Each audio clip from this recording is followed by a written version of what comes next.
Hello student, कैसे हैं आप। आशा करता हूँ अच्छे होंगे। आज का क्वेश्चन है हमारा कि एक सदिश दिया हुआ है ये, इसका इस सदिश पर प्रक्षेप ज्ञात करना है। ठीक है, देखो इसका सॉल्यूशन देखते हैं। सबसे पहले यहाँ पे देखो फॉर्मूला लिखते हैं। आपको एक वेक्टर दिया हुआ है, वेक्टर ए, और वेक्टर ए का वेक्टर बी पर प्रक्षेप ज्ञात करना है। वेक्टर बी पर प्रक्षेप। ठीक है स्टूडेंट, तो प्रक्षेप का फॉर्मूला क्या होता है? ये होता है हमारा कि वेक्टर ए, पहले इन दोनों की dot, vector A dot vector B, और जिस वेक्टर पर प्रक्षेप ज्ञात करते हैं बटे में उस वेक्टर का परिमाण। ठीक है स्टूडेंट, तो ये फॉर्मूला है।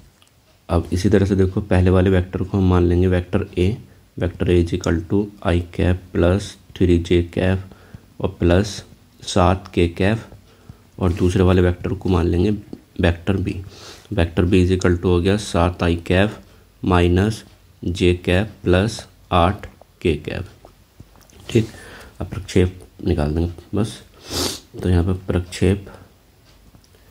प्रक्षेप बराबर हो गया vector A dot vector B बटे में जिस वेक्टर पर प्रक्षेप ज्ञात करते हैं बटे में उसका परिमाण होता है। ठीक है, ये ध्यान रखना।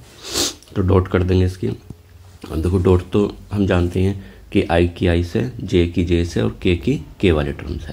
जब हम आई की आई से करेंगे यहाँ पे तो कितना हो गया 7, और जे वाले टर्म से करेंगे तो हो गया -3, और के वाले टर्म से करेंगे तो हो गया 7 8 जा 56। ठीक, और बटे में वेक्टर बी का परिमाण हम जानते हैं कि आई के कोफिशिएंट का स्क्वायर वेक्टर बी में ये हो गया 49, जे के कोफिशिएंट का स्क्वायर प्लस का 1 प्लस के कोफिशिएंट का स्क्वायर 8 का स्क्वायर कितना हो गया 64। ठीक, अब देखो यहाँ पे ये 7 में से 3 गए 4 56 में ऐड करेंगे कितना होगा 60। ठीक, अपॉन में स्क्वायर रूट में 49 और 1 कितना हो गया 50 में 64 ऐड करेंगे तो 114। ठीक, ये आ गया प्रक्षेप पहले वाले सदिश का दूसरे वाले सदिश पर। ठीक है स्टूडेंट, ये इसका आंसर आ गया।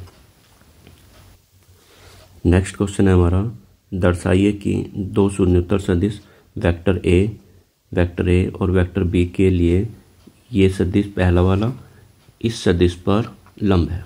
ये दो सदिश है। ठीक है, ये पहला सदिश हो गया और ये दूसरा सदिश हो गया, ये इस पर लंब है।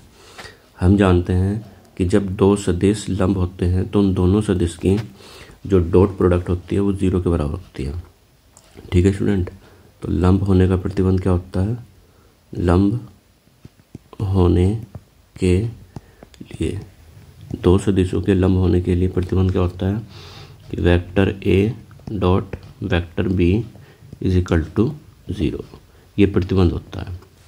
ठीक है, बस यही प्रतिबंध अप्लाई करेंगे। अगर ये प्रतिबंध संतुष्ट हो जाता है तो हम ये कह सकते हैं कि दोनों सदिश क्या हैं, परस्पर लंब है। ठीक, चलो अब ये वेक्टर ए का परिमाण और इसके साथ है वेक्टर बी प्लस ये वेक्टर बी का परिमाण और इसके साथ है वेक्टर ए। ठीक है स्टूडेंट, इसको ब्रैकेट में ले लेंगे। डॉट दूसरा सदिश वेक्टर ए का परिमाण vector B minus vector B का परिमाण वेक्टर ए। अब इनकी डॉट प्रोडक्ट याद करो। देखो वेक्टर ए का परिमाण क्या है? एक अदिश राशि है। ये तो एक अदिश राशि है ना, ये भी एक अदिश राशि है, यहाँ भी वेक्टर ए। ठीक, तो इस अदिश की इस अदिश से गुणा करेंगे तो इस अदिश का क्या आएगा, स्क्वायर हो जाएगा वेक्टर ए के परिमाण का स्क्वायर।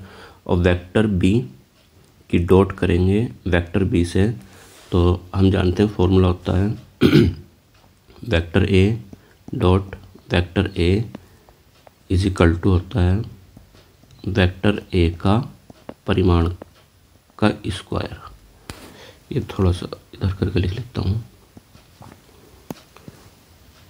ये होता है vector A dot vector A is equal to vector A के परिमाण का स्क्वायर। ये फॉर्मूला होता है स्टूडेंट ये, ठीक है। तो vector B dot vector B, तो क्या हो गया, वेक्टर बी के परिमाण का स्क्वायर, ठीक। अब यहाँ पे वेक्टर बी का परिमाण और वेक्टर बी का परिमाण ये है, तो इसका वेक्टर बी का परिमाण का स्क्वायर हो गया। अब देखो यहाँ पे ये प्लस में है, ये माइनस में है, तो क्या आ जाएगा माइनस, ठीक। तो यहाँ हो गया वेक्टर बी के परिमाण का स्क्वायर, और यहाँ पे वेक्टर ए की डॉट करेंगे, इस वाली वेक्टर ए की डॉट करेंगे वेक्टर ए से, तो ये हो गया वेक्टर ए के परिमाण का स्क्वायर, ठीक स्टूडेंट। ये हटा दो, ठीक है। बस अब देखो दोनों टर्म सेम हो गए, दोनों टर्म सेम हो गए, ये से कैंसिल हो गया, तो इसकी वैल्यू क्या आ गई 0, ठीक।